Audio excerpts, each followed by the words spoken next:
Gold बाईं तरफ हैं भारत की अंशु मलिक। सेमीफाइनल में टेक्निकल सुपीरियोरिटी से जीती, उससे पहले क्वार्टर फाइनल में टेक्निकल सुपीरियोरिटी से जीती। राउंड ऑफ 16 में इनको बाय मिल गया और लगातार भारतीय रेसलिंग और यहाँ की लीग फॉलो करते हैं। ओडुनायो को भली भांति जानते हैं और कृपा शंकर बिश्नोई साहब को तो आप सब बहुत ही अच्छी तरह से जानते हैं। स्वागत फिर से आपका। बहुत बहुत धन्यवाद तनेजा जी। ये मुकाबला जो हो रहा है सारी दुनिया को इसके ऊपर नजर है। तक विजेता ब्रॉन्ज में भारत की युवा चैंपियन अंशु मलिक 3 मिनट के 2 राउंड। क्या रेसलिंग का, क्या कॉमनवेल्थ गेम्स 2022 में रेसलिंग का पहला गोल्ड अंशु दिलवाएंगी? मेडल तो 4 कंफर्म हो चुके हैं कम से कम, लेकिन पहले गोल्ड की आशा है और एडुर कुरोए बहुत मजबूत प्रतिपक्षी हैं, पर अंशु मलिक की हालिया फॉर्म बहुत ही बढ़िया है। बहुत ही अच्छी पोजीशन बनाई हुई है अंशु मलिक ने। बगल में हाथ दिया हुआ है, कहीं मौका नहीं दे रही है, पुश कर रही है और ओडुनायो चाह रही है कि पहले 3 मिनट तक मैं खेल लूं क्योंकि स्टेमिना कम है। एक बार लेकर अटैक किया, 2 अंक गंवाने पड़े भारतीय पहलवान को। टेक डाउन कर दिया है एडुर कुरोए ने और उसके बाद अंशु का डिफेंस अच्छा, क्योंकि एक बार जब आप टेक डाउन कर दें अपने विरोधी को, फिर बहुत सारे मूव्स लगाने की पोजीशन में आप आ सकते हैं। लेकिन 2 पॉइंट की लीड और कृपा शंकर जी के सामने रखा हुआ 2 किलो पनीर कब साफ हो जाए पता नहीं चलता। रेसलिंग खेल ऐसा है, एक दाव अगर आपका सही पड़ गया तो आप तुरंत वापस आ सकते हैं। आपने तो 8-0 9-0 डाउन होने के बावजूद पहलवानों को जीतते देखा होगा पिनफॉल से। बिल्कुल, कुश्ती में कुछ भी संभव हो सकता है और अभी हालांकि दिल्ली बहुत दूर है। 2-0 एक बहुत बड़ी बढ़त नहीं है अंशु मलिक के सामने। एक दूसरे के उंगलियों को पकड़ के उन्हें ट्विस्ट नहीं करना है।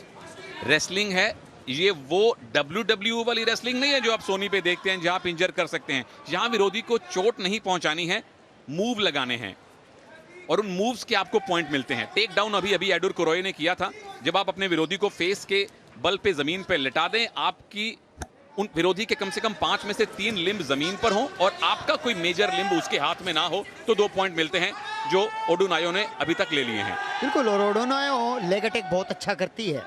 अंशु मलिक को आगे भी उसका ध्यान रखना पड़ेगा, पाँव को बचाते हुए अटैकिंग पोजीशन में लगातार पुल पुश करना पड़ेगा, उसको थकाना होगा, छकाना होगा, तभी ओडुनायो रेंज में आएगी और पकड़ने देगी।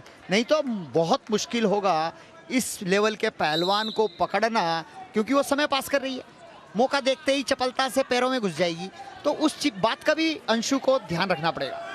नाइजीरिया से हैं और इनका निक नेम है पांतेरा डांसर, कि जिन लोगों ने रेसलिंग लीग देखी है सोनी पर वो जानते हैं कि ओडुनायो जब भी मैट पे आती थी और जब भी बाउट जीतती थी, डांस बड़ा अच्छा करती थी। तो वो उनका अपना एक अलग स्टाइल स्टेटमेंट है। बिल्कुल, गाते हुए आती है और गाते हुए जाती है, लेकिन इस बार गाते हुए नहीं दिखी क्योंकि उनको पता है मुकाबला भारत से है। इस बार रेफरी ने साफ हिदायत दे दी भारतीय पहलवान को, आप फिंगर नहीं मरोड़ सकते हैं। अगर दोबारा ऐसी हरकत करी तो कॉशन और 1 पॉइंट विपक्षी को दिया जाएगा। पहले वार्निंग मिलती है वर्बल, अगर दोबारा से नौबत आई तो कॉशन, जिसका 1 पॉइंट जैसा कृपा जी ने बताया विरोधी को मिल जाता है। पहला राउंड समाप्त होने वाला है। वार्निंग्स और लेग अटैक फिर से है और अब तक टेक डाउन हुआ नहीं है। अंशु मलिक कोशिश कर रही हैं इस चंगुल से निकलने की, पॉइंट अब तक गवाया नहीं है, अब उसकी नौबत आ गई है। टेक डाउन हो गया, 2 पॉइंट और 4-0। अंदेशा पहले से ही था कि लेग अटैक पर ही ओडुनायो यहां अंक बटोर सकती है, लेकिन अब 3 मिनट गेम खेला है। जब मौके मिले 2 लेग अटैक किए, दोनों से 2-2 पॉइंट ले लिए, यानी कि कंट्रोल्ड अग्रेशन एडुर कुरोए ने दिखाया है। अंशु मलिक ने अब तक एक भी अग्रेसिव मूव नहीं दिखाया है। 3 मिनट बाकी हैं और 3 मिनट रेसलिंग में एक बहुत बड़ा समय होता है वापसी करने के लिए।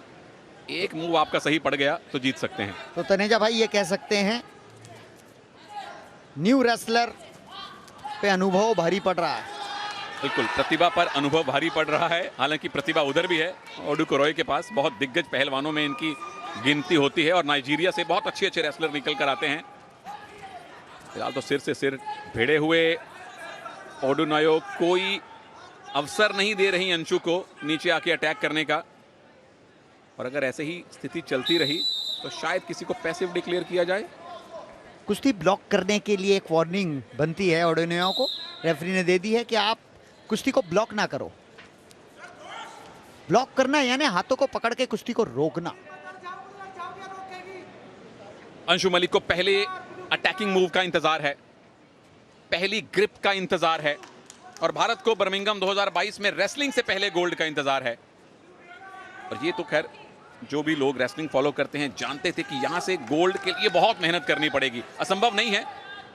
लेकिन ओडुनायो बहुत खतरनाक रेसलर हैं, और देख लीजिए आउट एंड आउट अग्रेसिव अभी भी नहीं है वो, अभी भी सिर्फ टाइम निकाल रही है, लीड अपने पास रखना चाहती हैं। क्या पैसिविटी मिलेगी? 30 सेकंड एक्टिवेट टाइम में डाल दिया गया है। डिफेंसिव एक वार्निंग पहले मिल चुकी थी। अगर 30 सेकंड में नाइजीरियन रेसलर अंक नहीं लेती है तो एक अंक अंशु को मिल जाएगा, लेकिन वो एक अंक पर्याप्त नहीं होगा। अंशु को अटैक करना पड़ेगा। ओडुनायो ज्यादा से ज्यादा 1 पॉइंट लूज करेंगी अगर बचे हुए 18 सेकंड में उनको अंक ना मिला। अगर रेफरी को लगे कि कोई एक रेसलर ज्यादा डिफेंसिव हो रहा है तो वो उसको पैसिव डिक्लेयर कर देते हैं, फिर अगले 30 सेकंड में उसको पॉइंट लेना पड़ता है, नहीं तो विरोधी को एक अंक मिलता है। तो एक अंक मिल भी गया अगर अंशु को तो ये काफी नहीं है, क्योंकि 1 मिनट अभी बाकी है। लीड अभी भी ओडुनायो के पास है, अंशु ने खाता जरूर खोल लिया है और अच्छी तरह टाइम पास कर रही है। दोनों हाथों से एक हाथ को पकड़ के ओडुनायो समय बर्बाद कर रही है। यहाँ पर अंशु को चाहिए कि मैक्सिमम अटैक करे, कहीं ना कहीं वो टाइम पास करने का तरीका बहुत अच्छा बना रखा है। लेकिन इस बार रेफरी ने वार्निंग दी कि आप ब्लॉक नहीं करें, आप कुश्ती करें, आप कुश्ती से भागे नहीं। यहां आप डिफेंसिव नहीं हो सकते। ओ फिर से लेग अटैक है, ओडुनायो का ही अटैक है। टेक डाउन की पोजीशन अभी तो नहीं बनी है, लेकिन अगर इसी पोजीशन में भी उन्होंने कुछ सेकंड निकाल लिए तो गोल्ड अपना पक्का कर लेंगी। और अगर कहीं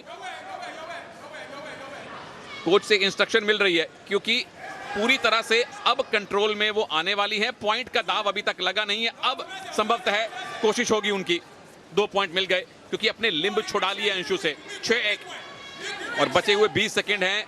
गोल्ड मेडल की तरफ बहुत मजबूती से कदम ओडुनायो का। बिल्कुल अचानक प्रहार कर दिया है। अब अंशु लगातार अटैक कर रही है, कहीं ना कहीं डिफेंस भूल गई है, तो ऐसे में काउंटर अटैक हो जाता है और वही हुआ। आर्या पार जाना चाहिए। अंतिम 10 सेकंड। बिल्कुल अब आर्या पार की ही कोशिश है। लेग अटैक मिला है और यहां से तो फीतले घुमाइए, और कोई चारा नहीं है। 2 ही पॉइंट मिल पाएंगे, 6 सेकंड बाकी हैं, लेकिन 3 पॉइंट की लीड ओडुनायो के पास। दोबारा से स्टैंडिंग पोजीशन में जाना पड़ेगा, क्योंकि आप चले गए थे ऑरेंज जोन में, पैसिविटी जोन में। यहां से वापस स्टैंडिंग पोजीशन में आएंगे और 6 सेकंड काटने हैं ओडुनायो को।